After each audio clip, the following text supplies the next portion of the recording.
everyone, welcome back to our channel How to Tutorials. In today's video, I will show you how to connect CapCut to TikTok so you can directly upload your edited videos without any hassle. So let's get started. First, open the CapCut app on your phone.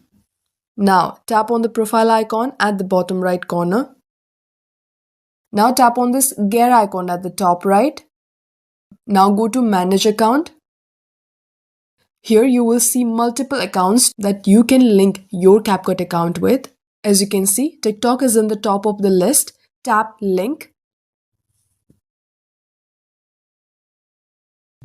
That's how easy it is to link your CapCut account to TikTok. Make sure you are logged into the TikTok account you want to connect. Once this is done, your TikTok account will be successfully connected. Now, whether you finish editing a video in CapCut, just tap on export and you will see the option to upload directly to TikTok. And that's how you can easily connect CapCut to TikTok. If this video helped you, please like, share and subscribe to our channel for more quick and easy tutorials. Thank you for watching and I'll see you in the next one.